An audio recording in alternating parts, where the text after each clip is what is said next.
Alors, bonjour à tous. Aujourd'hui, on va apprendre à utiliser Sass avec React. Donc, Sass, c'est une manière différente d'écrire du CSS. Donc, c'est CSS avec du script en plus. Par exemple, on va pouvoir créer des fonctions en Sass. On va pouvoir mettre à l'intérieur des conditions avec if et else. On va aussi pouvoir faire des boucles for et while. Donc, pour utiliser Sass, on va avoir besoin d'installer dans un premier temps Visual Studio Code. Donc, c'est l'éditeur de code que j'utilise. Le lien pour le télécharger sera en description. Ensuite, on va avoir besoin d'installer Node.js. Donc, le lien sera en description aussi. Et on va vous proposer sur le site de Node.js de soit installer la toute dernière version, ou celle qui est recommandée pour les utilisateurs. Donc je vous conseille de prendre celle qui est recommandée pour les utilisateurs. Ensuite, quand on a installé Visual Studio Code,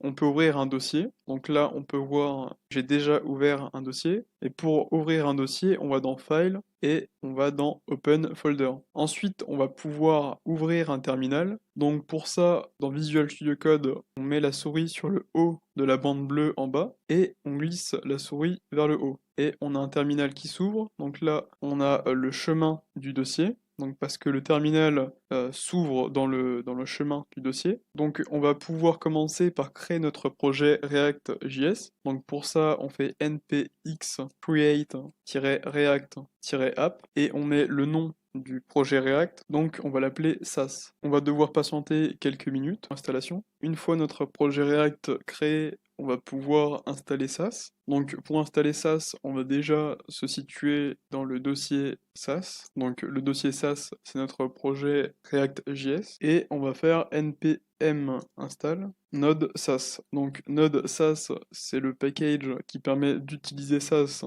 en React. Ensuite, on va aller dans le dossier Sass et dans src. À l'intérieur, on va supprimer app.test.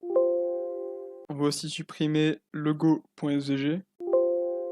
On va aussi supprimer report vital et setup.test.js. Ensuite, on va aussi supprimer app.css.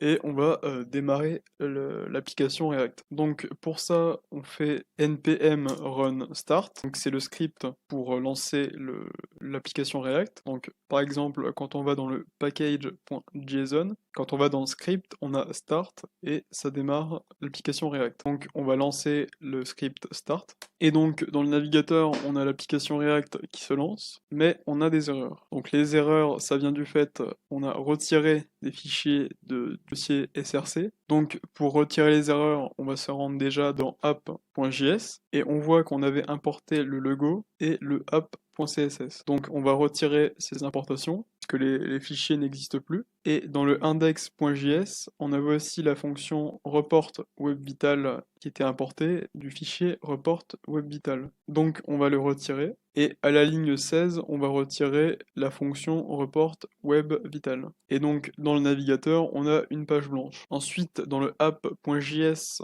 on va retirer les éléments HTML, sauf la div. À cette div, on va aussi lui retirer la class name. Ensuite, pour faire du Sass, on va renommer le fichier index.css en index.scss. Donc on rajoute un S devant le C et on a un fichier Sass. Ensuite, on va modifier l'importation dans le index.js parce qu'on a importé index.css et nous, on va mettre index.scss. Ensuite, on va déplacer le fichier scss dans un dossier style. Donc on va créer tout d'abord le dossier style. On va mettre le index.scss dedans.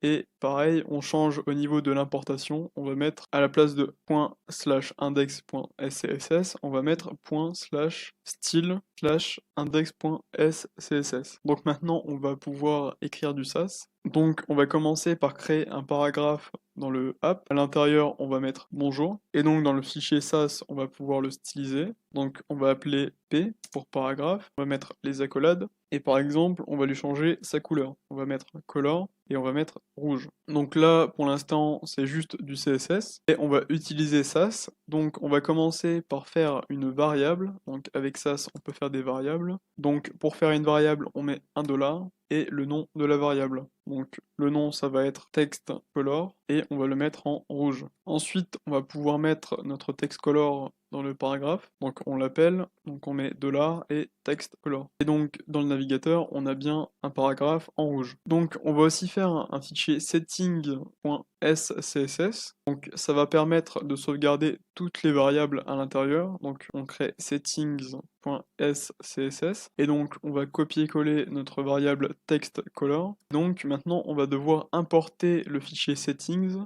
à l'intérieur. Donc pour ça, on va tout en haut du fichier et on va mettre un @import, espace, entre guillemets, et le chemin du fichier. Ensuite, on met un point virgule à la fin, on sauvegarde, et on a toujours notre texte en rouge. Ensuite, on va aller dans le app.js, et en dessous du paragraphe, on va faire une balise main. Donc main, c'est un conteneur en HTML, et donc dans ce main, on va faire un autre paragraphe, et à l'intérieur, on va marquer tout le monde. Ensuite, on va retourner dans index.scss, et donc pour styliser le paragraphe à l'intérieur du main, en CSS, on peut utiliser le sélecteur main espace P, on met les accolades, et par exemple, on va mettre une font size de 34 pixels, et dans le navigateur, on a bien le paragraphe qui fait 34 pixels de font size. Mais avec SCSS, avec Sass, on peut l'écrire différemment, donc on va supprimer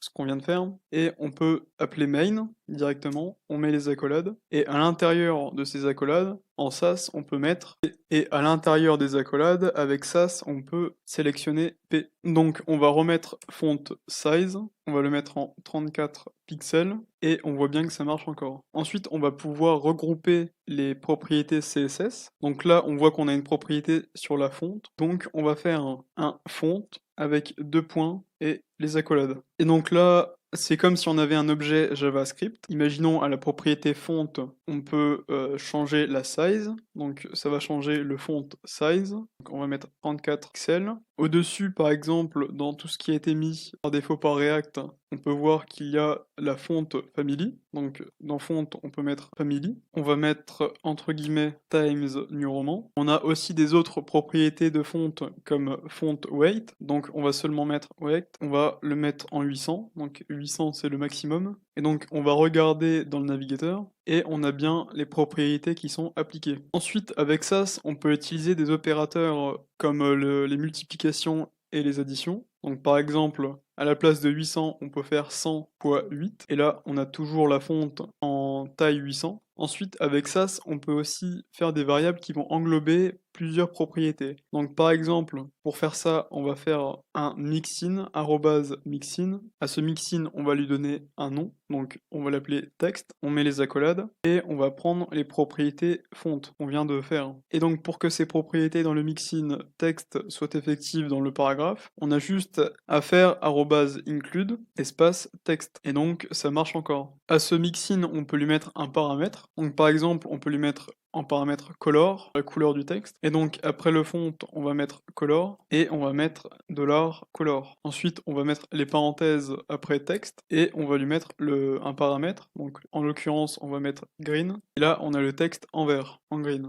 Ensuite, on va créer un titre. Donc par exemple, tout en haut, on va mettre un H1 et on va marquer hello. Donc on sait que le paragraphe, on lui attribue une couleur. Donc on va avoir la même couleur sur ce H1. Donc pour faire ça, on appelle H1, on met les accolades et on va faire @extend espace P. Et donc ça va faire que le H1 va avoir les propriétés du P. Et donc on a un titre avec la couleur rouge, comme le paragraphe. Ensuite, on va faire une fonction. Donc pour faire une fonction, on va la mettre tout en haut, après les imports. Et donc on fait @function, on met le nom de la fonction. Donc là, ça va être la fonction puissance, donc pow. On va mettre les paramètres. Donc en paramètres, on va voir la base de la fonction. et en deuxième paramètre, on va avoir l'exposant. Ensuite, on met les accolades, et donc on va prendre une variable de départ qui va être résultat, de points, on va mettre 1, on va faire une boucle for, donc arrobase for. À cette boucle for, on va lui mettre une variable i, et cette variable i, elle va partir de 1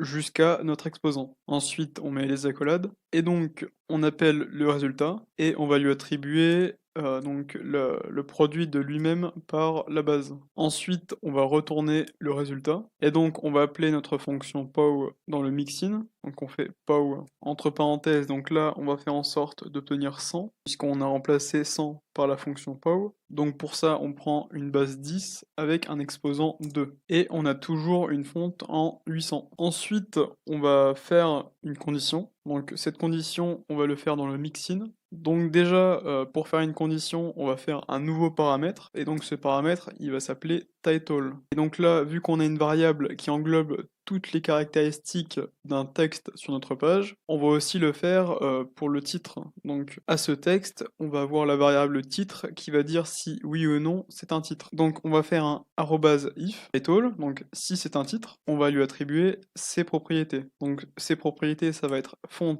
de points. Bien sûr, on va supprimer les propriétés en dessous. Donc à l'intérieur, on va remettre size à 34 pixels et la weight en 800. Et on va faire un else. Et donc, si ce n'est pas un titre, donc c'est un paragraphe, et on va lui attribuer font de points les accolades, et on va lui mettre une font size de 14 pixels et une weight de 400. Ensuite, là où on appelait le mixin text, on va rajouter l'argument title. Donc là, on va mettre false, et on va aussi appeler notre mixin title dans le h1. Donc à la place du extend p, on va mettre @include texte. Comme couleur, on va mettre blue. Donc pareil, on remet la couleur parce qu'on l'avait enlevé. Ensuite, on met que c'est bien un titre, donc on met true. Ensuite, on le copie et on va le coller après le mixin, parce qu'on ne peut pas appeler le mixin avant de le définir. Et donc, on a bien notre titre en gros, et le paragraphe qui est en petit. Donc, le titre a eu ses propriétés, et le paragraphe a eu ses propriétés. Et donc, c'est tout pour ce tuto sur SAS. Et je vous mets aussi en description un lien vers la documentation de SAS.